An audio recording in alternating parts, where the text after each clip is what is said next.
There's a powerful connection between your brain and your body, and your subconscious mind is actually conspiring to make you healthy. And hypnosis, yes, hypnosis can be a powerful resource to catalyze and facilitate that transformation.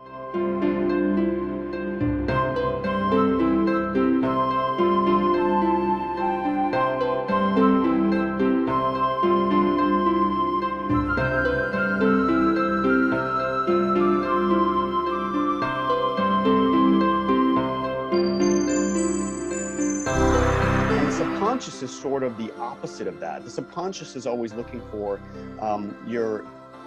the place in your body where you feel the most relaxed, and then can you take that feeling and start to spread it around. So it really is sort of the opposite of the way that we approach disease. It's sort of a wellness model, which I really appreciate, and I think people in this country at least need more of these days.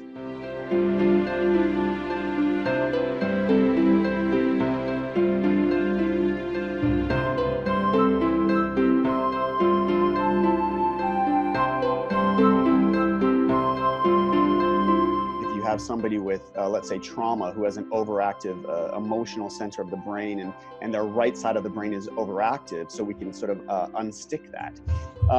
So I realized that you could integrate, some of the old things that I was doing, sort of the more rational, logical, dry therapies, with this more, I would say, magical paintbrush, ethereal therapy of hypnosis and self-hypnosis and the subconscious brain.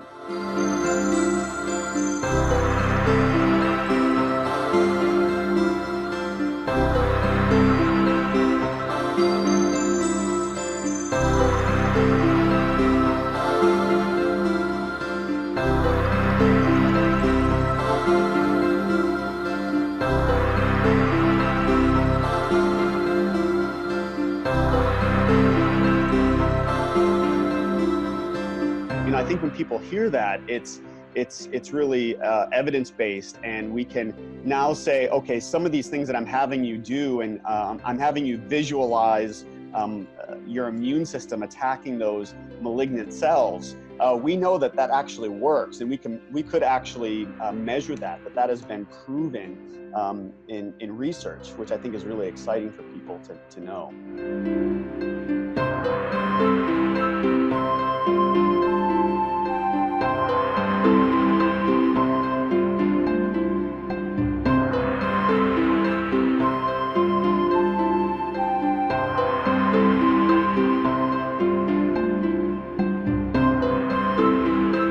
So I think our subconscious brains can be used for our own health, our own healing, and we can use it for good. And if we give our subconscious brains a little bit of love and a little bit of attention, they can help us with a lot more in our own daily lives. And I think we could use that right about now.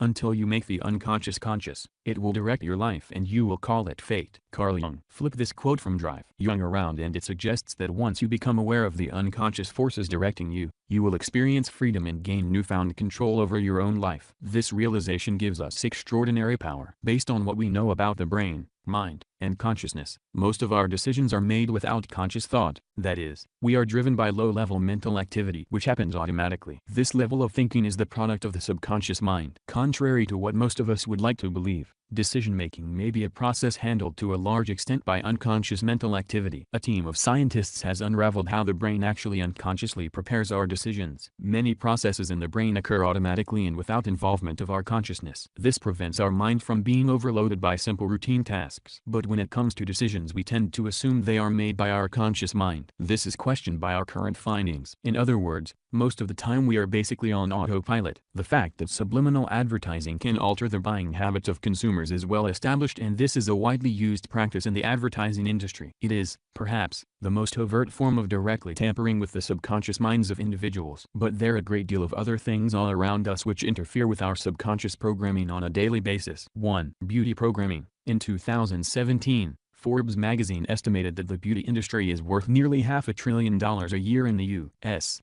The industry is so lucrative because of how body image is used to manipulate people and their sexual identities, especially women. An ideal, largely unattainable representation of beauty is projected throughout our culture, causing a major disruption to self-identity. Over-sexualization of even the youngest members of society is everywhere. 2. Violence programming. This one is everywhere, from the nightly news to the vast majority of television shows and movies, and even throughout the music industry. Violence is presented as the solution to any problem, darkly coloring the subconscious mind with images of death, torture, fighting, destruction, war and violence against nature. Have you ever noticed how television and print media will scream themselves hoarse in news documentaries, editorials and heavy analytical pieces about rising pornography, crime, violence, gunplay, etc. And yet in the same TV guide announcing the latest special on the crisis of sex and violence will appear an advertisement for Miami Vice, the show that brings you the action and excitement you've come to expect, etc. Or your newspaper will condemn sex and violence in the loftiest terms, but there in the entertainment section is a half-page advertisement for a new action movie accompanied by a photo of women in string bikinis and high heels fondling automatic pistols and machine guns. Michael A. Hoffman, Secret Societies and Psychological Warfare. 3. Occult symbolism. Classic occult symbolism is ubiquitous in our culture now, appearing throughout entertainment media. The spiritual symbols of the occult present a constant reminder that dark forces are at play in our world. They trigger the deeply subconscious fear of death, which is thought to be the main driver of all human behavior, as well as submissiveness to base-level forces, such as fear, greed, and lust.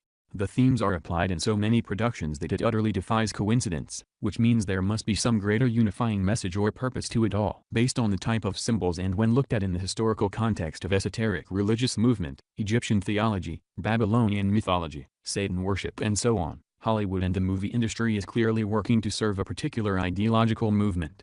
The worship of dark and satanic forces has historically been linked to human sacrifice, pedophilia, sexual perversion, ego worship, celebrity worship, fragmentation of the individual psyche into controllable parts, mind control and corruption of the soul. The use of the occult and its symbols is a methodology employed to weaken the power of the individual and to create psychological slaves. It is a serious form of mind control. Buck Rogers. 4. The hypocrisy of church and state, stoking extreme cognitive dissonance. The most influential institutions in our world, church and state, are perpetually engaged in behavior that defies their stated objectives, creating an environment where otherwise would be virtuous people develop a warped sense of reality.